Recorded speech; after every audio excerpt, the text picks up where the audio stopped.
Good afternoon, everyone. Today I'm chatting with Paul Goranson, the CEO of enCore Energy. Today we dive deep into the company's recent achievement of restarting the South Texas Rosita in-situ uranium central processing plant, which is a big move for the company because it not only marks enCore Energy as the newest uranium producer in the United States, but also signifies the first uranium production in the state of Texas in a decade. In this interview, I asked Paul all sorts of questions about the uranium market, which I find really interesting because Paul has been working in uranium for 38 years. Something that I had to get his insights on is how projects like this one and some of the other projects that will soon be online, the impact that they could have on the uranium supply deficit currently and moving forward that looks like it could actually be quite large. We also get into what the future looks like for enCore Energy, which, by the way, if you were an astute retail investor, you could have bought this stock below 30 cents back in 2015, which I love seeing these stories because as a retail investor myself, the idea that it is possible to pick a mining company that can go from pennies to dollars is what we all want to see. All right, everybody, enjoy the interview. Paul, thanks so much for joining us today. Well, thanks for inviting me. I appreciate it very much. So you have worked in uranium for decades, and I love getting to chat with people like yourself because you've seen changes in sentiment, you've seen what investment cycles look like, and I have to ask you, we had the previous bull cycle that sort of happened around 2010, give or take. How has the conversation changed from then to today? Is it similar at all? And then secondarily, when you're chatting with institutional investors today, what's that conversation like? So I'll start with the first part. So I would say that the market dynamics today are totally different than they were 15 years ago.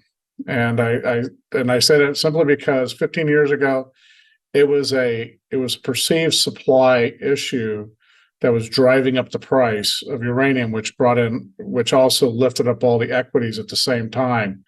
But there was a surplus of actual supply. It was just a perceived one. And as the economy changed, those pounds that were taken out of the market for some of the hedge funds, they started pushing them back in the market and found that there wasn't that much demand, as much demand as they thought back then. It's completely changed now, simply because this is truly a demand-driven market, uranium market we're in right now. And we've moved dramatically in price over the last 4 years or actually 5 years, from around just under $20 a pound all the way up to over $100 a pound now. And that's a huge sea change. And it's been a steady demand side that's been driving that price up. Granted, there's a few financials that have been involved, but in true, the demand side is continuing to increase. And that should be, that brings about a lot of opportunities for near-term and current uranium producers to be able to take advantage of higher pricing to realize that the gain in the uranium price, which I hope will also appreciate the equity side as well. What about the conversation with institutional investors? I've been hearing from some of people in my circle that are chatting with some of sort of those big fund managers or Schedule I bank analysts, and they're saying that there's a lot of money closely watching uranium that is debating hopping in. Are you getting a sense of that right now? Yes, we've had several conversations with institutional investors, and that's what we get the sense of.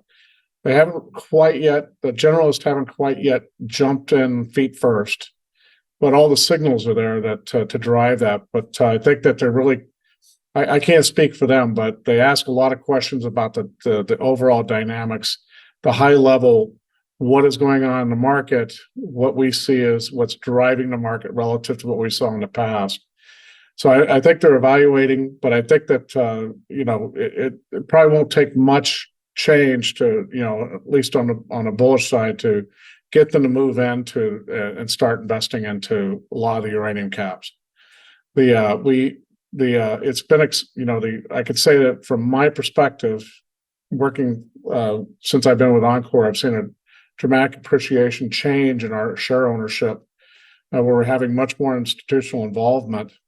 But a lot of the bigger generalists haven't quite jumped in fully yet, and they're still kind of evaluating to ask a lot of questions about the market, our plan, not just what enCore is doing, but generally the market sentiment and what is truly going on in our industry. And they're all very good questions. Every time we talk to one, it's coming at us from a slightly different direction. But I would say that in general, there's interest. There's a lot of high interest, and I think from my impression, is that there's a lot of interest with potential for more entry into the uranium space. Now, when I look at uranium equities as a whole, they've generally lagged the actual spot price of uranium in terms of returns. Let's take enCore, for example. Over the last year, uranium spot's up 96%, while enCore's up 67%. Over the last 3 years, the spot price of uranium's up 244%, while the price of enCore is up about 52%. So we're not seeing quite as much, and this is sort of par for the course for we'll say like the more tier 1 and tier 2 uranium players, to sort of be, I'd say on average around 50% of the returns of the uranium spot price. But you kind of think of the leverage that the higher prices of uranium would be creating for producers like yourselves, that the equities should actually be outperforming the spot. Logically speaking, do you think that the general equity investor or the generalist sort of needs to see more of a sustaining of this price level of, say, around $100 to want to hop in, or do you think it's just a matter of time until that capital starts to flow in? Honestly, I think it's a matter of time for the capital to flow in. I think that when you talk about the lagging nature of it, I really think that that's driven just by the fact of perception, right? As far as what people see moving, what creates the buzz, so to speak, is the movement of the uranium price, and it does have a tendency to be a little bit reactionary to that in general. But I think from a perspective of what the generalists are looking for, I think they're looking for something more sustained. They want to make sure this just isn't a spike that comes to an end, and then their investments, they're out. The investment falls away quickly.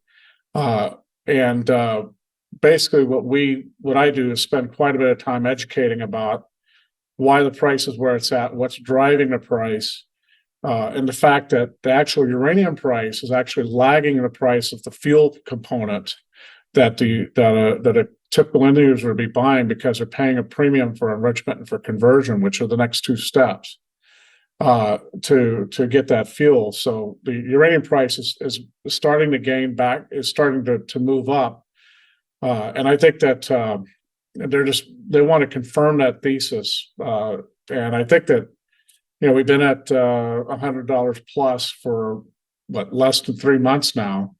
So I think that it's going to take a little bit more time for them to be convinced it's a real number. I'm convinced it's a real number. I see the daily prices coming in, and I'm convinced that the prices, we've got some resistance around that $100 price. It may dip down below 100, but I don't see a lot of movement to try to drive the price down below that right now.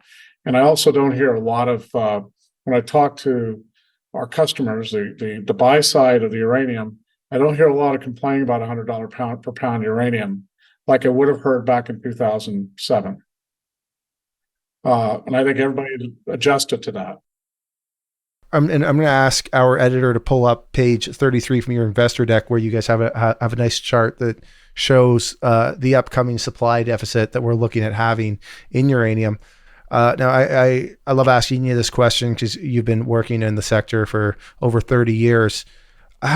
How hard is it going to be, or what impact could it have if we just see a few projects coming online to the uranium industry? Are we just talking about a few projects coming online to cover the deficit, or is there a lot of projects that need to come online to cover the deficit? There's quite a few projects that have to come online to cover the deficit. I say that simply because it's just there's not one big project out there that can fill that gap. And typically, it takes time. Mining uranium is not easy. It's good set. It's hard work to get there. And so when one makes a commitment to bring on new supply, it may take a few years to get there. In the meanwhile, you've got to fill those gaps in between. And this is a product, a commodity that comes out. When you start producing it out of the ground, you're already diminishing your resources as soon as you started pulling it out of the ground. And so I just don't see a lot of big jumps in supply or real lumpy. It's going to be a steady growth. Small suppliers, big suppliers will be coming on, but nothing. It's going to be a challenge to meet that demand. The WNA put out their report back in September, and if you look at it very closely, you'll see that supply never actually meets the demand curve. They call it this. The gap is filled by this unspecified supply source, and that means that they expect something to come out of what's already planned and what's already baked into the numbers on the demand side.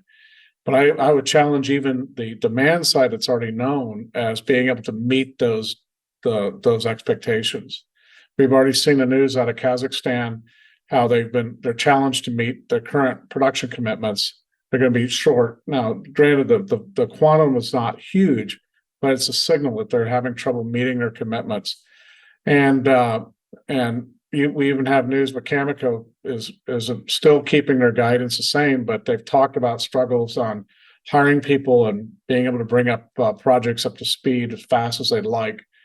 I don't think that's going to be an uncommon story throughout the industry. I think you're going to hear that more often than not, and that's why I think that that it's going to continue.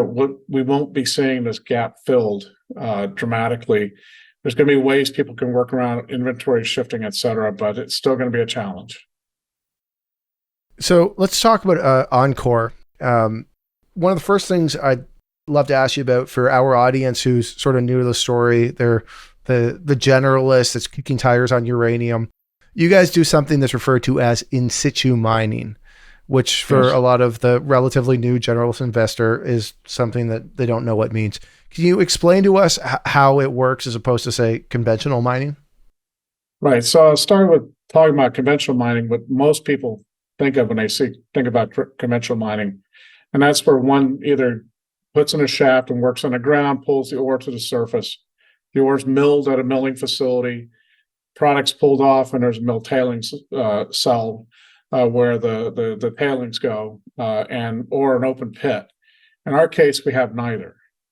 So with we still go after the same ore body, but we use natural groundwater. So what we do is we pull groundwater out of the ground, we circulate back into the formation by adding oxygen to it. That's the most harmful chemical we have is oxygen, and we add that as a gas. The oxidized water goes into the formation. Literally, the uranium comes into solution just think about dissolving salt in warm water, or the uranium goes right into solution, and we're able to pull that back to the surface. So we have a series of wells. All you see of the quote unquote mine is a series of PVC well casing sticking out of the ground that's connected to a bunch of pipes, and the water circulates in the ground, and you never actually extract the ore from the ground. And so we don't do a lot of the environmental impacts that you would see from a normal conventional mine. But what we do is it's very efficient. The cost of capital is relatively low. You don't have a lot of overburden to move. There's not a huge mill you have to put in. Because it's basically a water treatment facility, it's a matter of just a bunch of tanks, pumps, and pipe in the ground. And that allows us to go after lower grade deposits than what you hear from like the Athabasca Basin, et cetera. The grades you hear about up there, we can go after much lower. We're talking about sub 1% grade and be economic competitive. And even in a market that we saw 2 years ago, $40 a pound or less, we could still be competitive. And that's because we don't have all those the CapEx issues we deal with. But on the environmental side, our impact is much, much lower because we don't have the disturbance. When we're done producing uranium, we actually clean the groundwater back up to where it was prior to mining. And then when we get done and signed off, you would never ever know that there was a uranium facility there. There's tens of former uranium ISR in-situ recovery uranium facilities out there. You would never know that they ever happened because there's no subsidence or anything that you would normally associate with mining. And that's the beauty of it. So it's efficient, it's low cost, and it's also, from an environmental impact perspective, it's relatively low impact, particularly compared to conventional mining. One thing that I've read a bit about, and I was just sort of thinking as I was doing my research on enCore, is the enrichment side of uranium. Is anybody doing enrichment right now in the U.S.? Yes. So a company called Urenco, it's a conglomerate company. It's a European company, is actually running an enrichment facility in southeast New Mexico.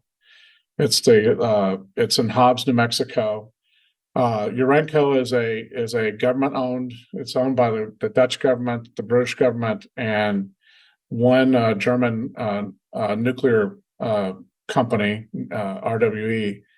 And it uses their own proprietary technology using centrifuges, and that's out in New Mexico right now, and they're actually looking to expand that. But Urenco also has enrichment in Europe as well. But that's the only one that's operating. Centrus, which is traded under LEU, is in the process of piloting a centrifuge project in Ohio. And then you've got some others like Global Laser Enrichment that's also in the pilot stage as well. They're looking to come online eventually as commercial units. Over the weekend, there was a Twitter thread that sort of went viral within at least the uranium FinTwit community that spoke about how enCore, my understanding is that you guys are more focused on, or your contracts anyways, they're a little bit more tied to the spot prices rather than sort of a hedged price, like let's say Cameco, which from reading their recent earnings report, sounds like they could be in a little bit of trouble if the price of uranium continues to go up. What could you maybe talk a little bit about how you structure your contracts to your customers, and what the sort of thought goes into how to figure out appropriate pricing mechanisms for something that can be so volatile? Right. So we kind of do what's called a hybrid approach to our contracting, whereas Cameco goes 100% contracting for all their production's 100% contracted to others, which are completely unhedged to the market. We're kind of, I would say, not quite in that halfway, but probably 40% more toward, like 40% contracted versus 60% unhedged. That's what the kind of strategy we take. The reason why we do that is that we always want to make sure that for a portion of our production, we have a committed buyer. And I have a philosophy about the spot market, and I define it in three words. It's illiquid, it's opaque, and it's quite occult. And so you can put material into the market and actually push the spot price down if there's no buyers. And so by us, we have most of our contract is completely tied to the spot market. So as market price increases over $100 a pound, we're getting that pricing. There's a little discount because we got to commit a long-term contract, but it's still very much we're realizing the prices that the market's seeing today on that contract. We have some others with utilities that have floors and ceilings that escalate, and the reason why we do that is so that a portion of our production, not 100%, not 50%, but a portion of it is tied to some kind of, at least at worst case, there's a floor. And keep in mind, we're talking $100 per pound uranium today. Wasn't that long ago, it was $50 a pound, and not too long before that, it was in the 40s. So you got to look at things that way. So we want to make sure we have pricing, floor pricing, was above the spot market or at the spot market when we sign those contracts, so that at least we know we won't get less money than that. And then we have open, market related all the way up to a ceiling price. And I can't divulge the terms of those agreements because we have confidentiality clauses within them. But I will tell you that we've done 4, and over the last 3, every time the spread between the floors and the ceilings have increased, but the levels they start at have increased as well, significantly. And so I feel very comfortable that when you see as we're selling into these contracts, we're going to be showing very good results. And it's also where the price is today is giving us a lot more leverage, when we meet with our customers today for down the road. So right now we're not doing much in the way of trying to get any term contracting prior to 2028. And the reason for that is that we don't want to overexpose our sales book to commit it to contract rounds. We want to be able to have material we can put into the spot market to get as much value out as we can. We want to have that, make sure we have more exposure to the spot market. And that gives us a balance. It gives us a assured revenue in case, whatever, as long as we're assured that we're going to have a guaranteed take, where we're not going to be pushing material into the market. If it turns out we can't find, there's not a buyer at any moment. And also, we have the ability to, where there's opportunities to get a higher price and take a higher gain off of the uranium we have. We're able to do that. And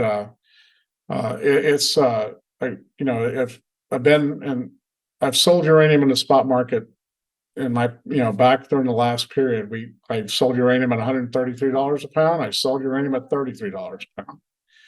And but when there's nobody in the market, it's really hard to sell it. Just even though the price doesn't move, nobody's out there actually putting in the ask. It's hard to or putting out the bid. It's hard to place that. So by having this hybrid approach, when the market's not acting the way we want it to act, we can sell into those contracts and reserve, maintain inventory, and to be able to take advantage of opportunities that come up, which there's quite a few opportunities that have come up when we see them. What's the long-term vision for enCore? Are you guys planning to do some exploration or just buy projects that are basically ready for development? Is the plan to be a dividend company? Where do you see this company going? Assuming uranium sustains itself at $100 a pound, give or take. What's the long-term vision for enCore? So long-term vision is to get the company to grow to the ability to produce uranium at 5 million pounds a year. That's over in 5 years. And so our strategy is built around that. So we've done a combination of a couple of things. We've acquired companies through M&A that have assets that can be developed relatively quickly. A good point of that is that we acquired the Alta Mesa project from Energy Fuels. We merged with Azarga Uranium to acquire the Dewey Burdock and Gas Hills properties, which gives us the 3 to 4 year window to get to, as we talk about pushing our production rate up. Texas is going to be able to sustain the 3 million, and then Wyoming and South Dakota will be able to push it up to 5 million. So, and in addition to that, we have lots of resources that are coming in, particularly with Alta Mesa. We are going to start, we're not doing greenfield exploration. We're doing almost brownfield exploration. We're drilling off of areas that have already been drilled out and extending the resources. And that's the beauty of a site with Alta Mesa. We have a lot of area to do that. We're doing the same thing up in Wyoming off of our Dewey Terrace project, which is on the Wyoming side across the border from Dewey Burdock. we've got lots of potential trend and property we can pick up between those 2 points, and then we're actually, looking at we're actually doing that. But to be able to add the resource, but also add mine life and resources to actually produce. We're not looking for pounds in the ground. We're really looking for production assets that we can put into production and then generate revenue off of that. As far as you asked about dividends, I think that we're going to continue to look at our strategy and continue to execute, and we'll explore. I explore that down the road probably. Last question, Paul. For investors watching, what does 2024 look like in terms of milestones, catalysts? How do they evaluate management for the year? And also, how much uranium are you producing today? And not to freak you out with a forward-looking statement, which please read our disclaimer if you haven't. What does that look like in terms of the end of the year, in terms of in a perfect world, if you guys met your goal, how much uranium would you be producing by the end of the year? Well, our expectation is to be, again, this is subject to, obviously, like you alerted on the forward-looking statements, but our objective is to get to 600, 500 to 600,000 pounds in the can and the drums by the end of the year. The catalyst folks are going to see coming up is that one of the things that we expect to have done soon is the closing on our JV transaction with Boss Energy, which will provide us with $70 million in cash, 60 through the JV acquisition and then 10 through a private placement. That will give us the capital to go and accelerate our other projects. So you'll see some of that happening, some of the milestones coming off of us advancing projects out in addition into Texas, but also up in South Dakota and Wyoming. That's going to be some of the catalysts, but also with the uranium price at $100 a pound and above, we expect to be having good positive cash flow by the end of the year. Particularly, we expect, by fourth quarter, you'll be seeing positive cash flow, which for a startup and a ramp up and as we're doing, I think is a pretty remarkable feat to do when we're doing bringing on 2 projects at the same time. Well, Paul, thanks so much for joining us today. I know our audience, they can't get enough of uranium content, and you guys are definitely one of the more successful names out there. I look at your stock chart and think, who were those lucky individuals who were buying the stock when it was sub 30 cents back in 2015? Yeah. There's clearly some big winners in the retail world, which is what we want to see as retail investors, that those stories do exist. And I also feel very happy for anybody who stuck around in uranium that still believed in 2015 that there would be this bull cycle that we've finally been hit with. So I congratulate you guys on your recent success, but also hopefully you'll keep coming back on here in the future as the story develops, because like I said, our audience, they can't get enough of the uranium content, and you guys are one of the companies that's actually got to production. So congratulations on that, and thanks for doing this. Thank you for inviting me. I enjoyed it, and I'll be glad to do it again. Just reach out at any time. All right, everybody. Thank you for watching. If you enjoyed this interview, please smash that like button, subscribe, and ring that notification bell. Also, let us know what you think in the comment section. Thanks, everyone.